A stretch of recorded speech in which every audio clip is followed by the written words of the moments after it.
here in the Copper Canyon of northern Mexico to race the Caballo Blanco 50-mile ultramarathon.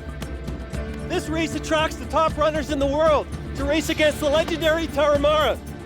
What makes it hard is the extreme heat. Deep down in the canyon, it gets over 35 degrees. There's no shade, there's no reprieve. Copper Canyon is the biggest, deepest canyon in North America. The 50-mile course will loop around and through the town of Eureka and other nearby towns. This course doubles back and forth on itself several times, so we'll be passing racers the whole time.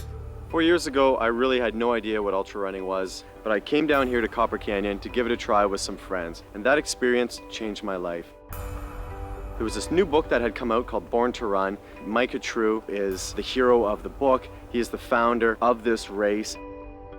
Over a decade ago, he came down to live and run with the Tarahumara people and share the sense of running free and getting back to our roots. I met Micah True, and I met this whole ultra running community down here and made, lifelong friends.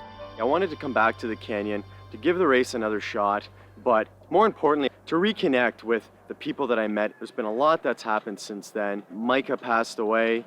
He died while he was out for a run in the Gila Mountain wilderness. Tim and I were actually there for the search. We spent a very cold and difficult night next to his body on the mountain until they could retrieve it. Now Micah's girlfriend Maria has kept his spirit going, and she's kept this race going for the past 2 years. Oh my God. Long time no see. Oh, it's so good to see you. Good to see you.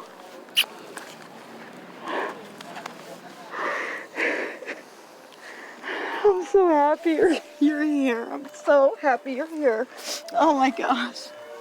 Micah's legacy is still very, very strong in this canyon. He created a way for the Tarahumara to retain their culture in a time when they're starting to get encroached. And Micah's given them a way to do that makes money for the town of Eureka and the people in the canyon, but it also feeds these Tarahumaras. So it's a win-win for everybody.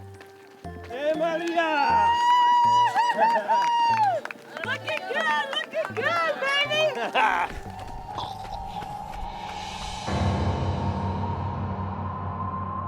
Most of the races that I've been in, after an hour or so, it's almost a solitary affair. So it was really novel to get this camaraderie with others on the trail. I'm on a low right now. Legs are tired, a bit of chafing, eh? A little chafing going on. Oh well. Get on the pain train and don't stop until it's done. I gotta make it less intimidating. Bite size. It's not 60K. My steps are only this big. I can't think in tens of thousands of meters. I'm hunting Simon.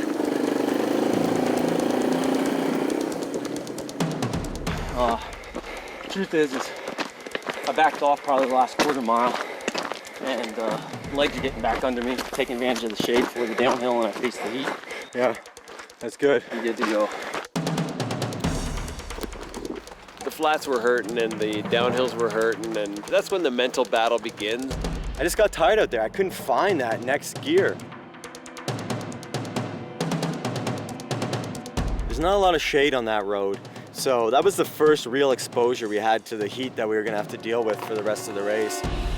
Whether you're at the front of the pack or the back of the pack, everybody is putting in a huge, huge effort to get through this race, and it takes its toll. All of a sudden there's a commotion, and I just see this Tarahumara runner, like he just went wet noodle. 5 minutes later, there was an ambulance hauling ass down the road to get him. A lot of people will ask, how dangerous can it be to tie on a pair of shoes and go on a run? It can be very dangerous. You can die.